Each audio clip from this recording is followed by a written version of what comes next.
Extended na townhouse kaya merong malaking floor area at lot area na located lamang dito sa Gentry, Cavite. Napakalapit lang ito sa Tagaytay. Malapit na rin sa highway kaya napaka-accessible ng lugar and perfect na perfect para sa inyong big family. I-check nyo na po ito.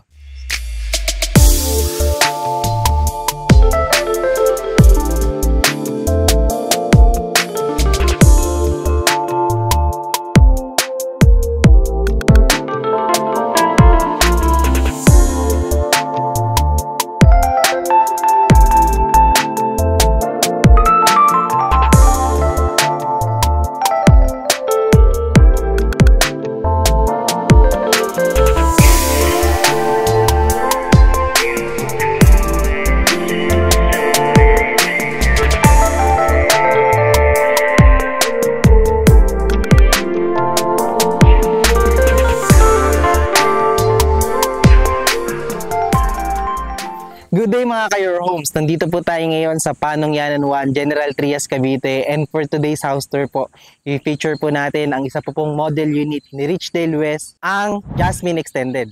Si Jasmine Extended po ay townhouse na merong malaking lot area at floor area kaya napakasulit po nito.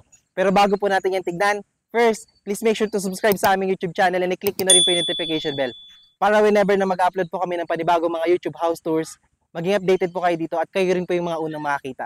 Kami rin po nasa TikTok and kami rin po ay nasa Facebook. So please click like, follow para maging updated po kayo sa aming mga postings. Again, ako po si Carlo Felices together with my team sa likod po ng camera. And welcome po kayo to another Your Homes house tour.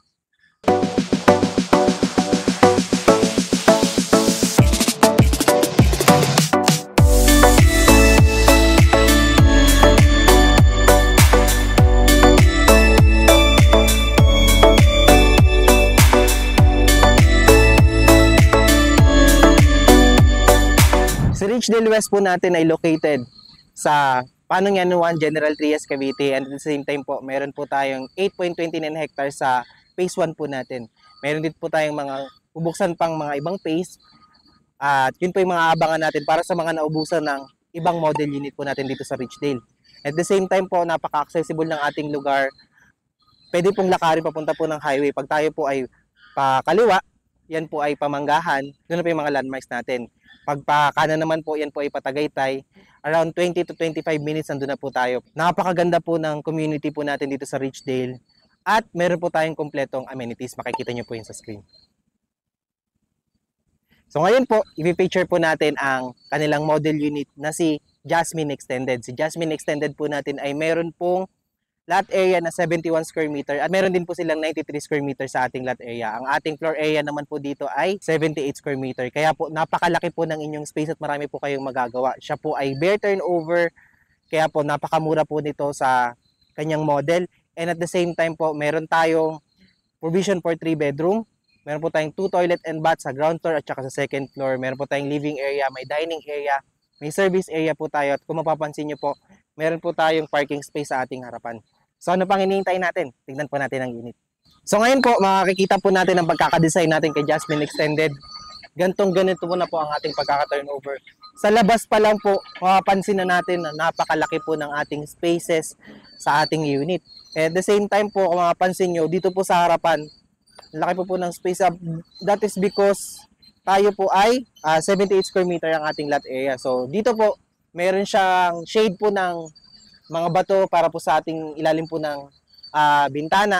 And pansin na pansin dito po na malalaki po ang ating bintana at napaka-aliwalas lang po sa mata ng ating pagkakakulay ng bahay.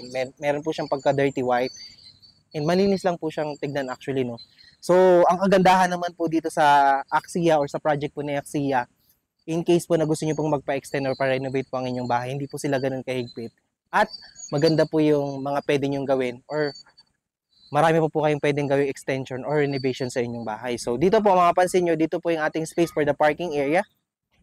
And as you can see po, kasyang-kasya po dito ang kahit na po malaki po ang ating sasakyan. Lalo na po sa mga 93 square meter po natin. So kahit po kayo ay may malaking sasakyan, kasyang-kasya po yan dito. At kung mapapansin po natin, naka-steel deck na po dito tayo. At meron tayong bintana dito sa part po ng ating parking para makikita po natin yung ating sasakyan dyan. So dito, mapapansin din po natin, sa harapan po ng ating bahay, meron po tayong malaking bintana. Ayan siya. So, ano pang hinihintay natin? Pasukin siguro natin ang loob. Tara! Pagkapasok po natin, mapansin po natin ang ating pintuan po ay bakal na po yan kaya matibay at para sa safety ng ating family. So, yan po. Mapapansin po natin na tayo ay bare turnover katulad po ng pagkakabanggit ko kanina. Ang kagandahan naman po sa ating mga bare turnover, tayo pa po yung makakapag-design ng design sa loob ng ating bahay. Makakapamili tayo ng tiles kung ano pong gusto nating ipintura sa ating mga walls. At napaka-advantageous po talaga nito sa atin kasi makakapili tayo ng gusto natin sa ating bahay. So, pagkapasok po natin, dito po natin makikita or pwede po nating ilagay yung ating living area. So, sa ating living area po, kung makapansin nyo, malaki po ang ating space. Actually, dito po sa ilalim ng hagdan, pwede po kayo maglagay dito ng storage. And at the same time po, kung makapansin natin, pwede po tayo maglagay dito ng sopa at pwede dito na po natin ilagay yung ating TV. So, ang laki po ng space niya, no? Kasi ito po ay 78 square meter ang ating floor area. So, at the same time po sa ating living area or dito po sa ground floor po, kung makapansin nyo, ito na rin po yung ating ceiling.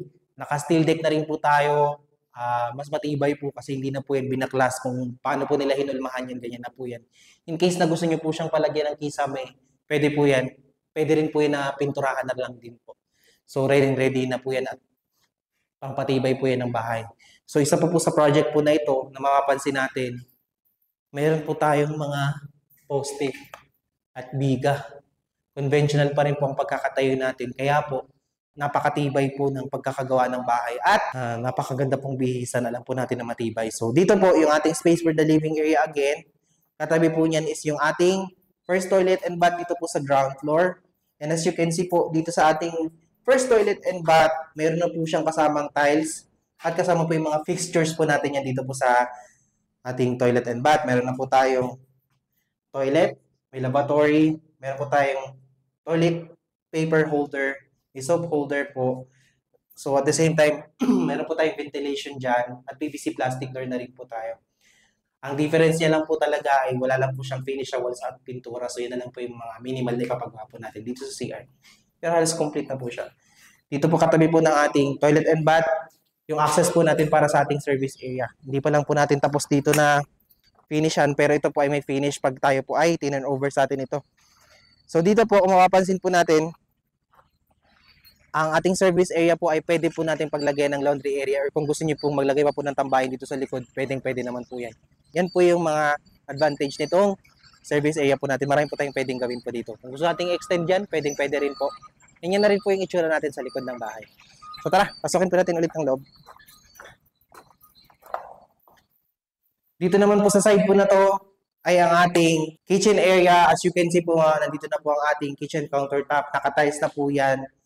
Meron na po tayong sink na stainless and kasama po dyan yung faucet. Ang advantage naman po ito ay kagandahan po nito sa kanilang kitchen.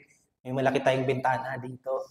So, yun po yung kagandahan nito. Mag-extend pa nga po sila banda dito. So, palalagyan na lang po natin yan ng mga cabinet. Napakaganda na rin po yan. Dito po located ang ating circuit breaker. Modern na rin po ang ating circuit breaker. And at the same time po, dito po ang ating space for the dining area. So, pwede po tayong maglagay dito ng 4-seater na dining table or 6-seater. Depende po sa inyo. Kasyang-kasya naman po yun dahil po sa laki po ng ating space. So, ito po ang space natin for the ground floor. And as you can see po sa ating hagdan, paakit po ng second floor, meron po tayong 4 na step na concrete na po yan. And naka-tubular na po ang ating hagdan. At meron po silang semento dito po sa harapan para in case po na gusto nyo lagyan ng vinyl ito, pwede po yan. So, tara, akitin po natin ng second floor. Ayan, pag-akit po natin, saktong-sakto lang din po ang space natin sa pag-akit natin ng hagdan. Kaya kung mag-akit po tayo ng mga gamit, hindi po ito mahirap. And pag-akit natin sa second floor, bubungad po sa atin ng space natin na provision for 3 bedroom.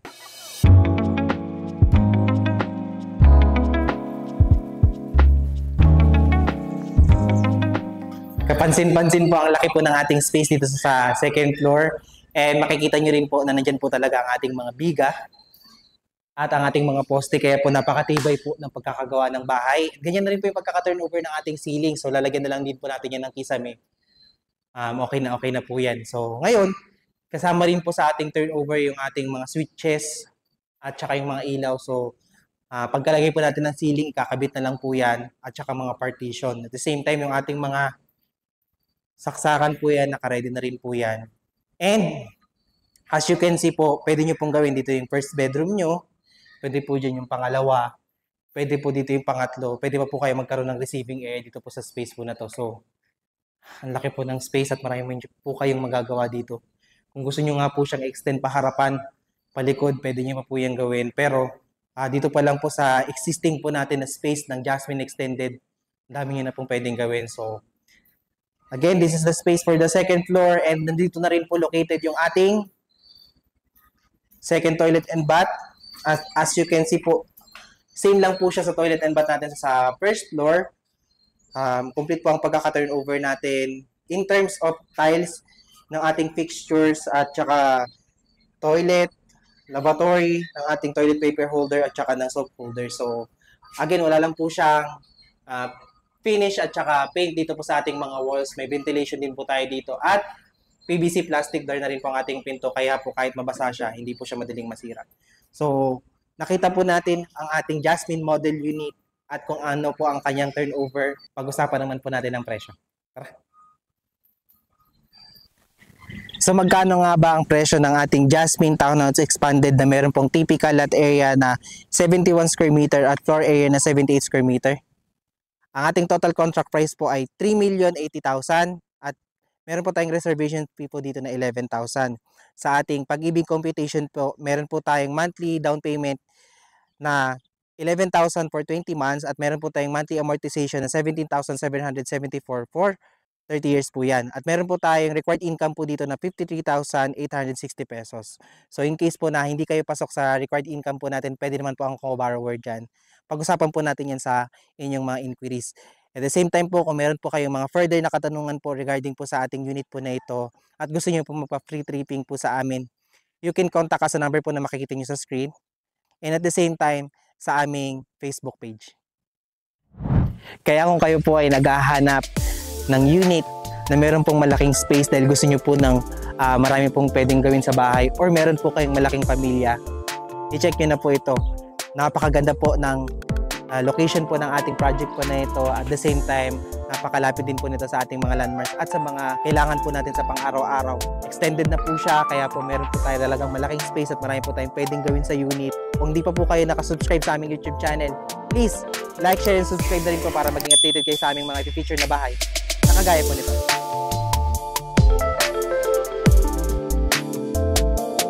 Again, maraming po salamat at magandang araw.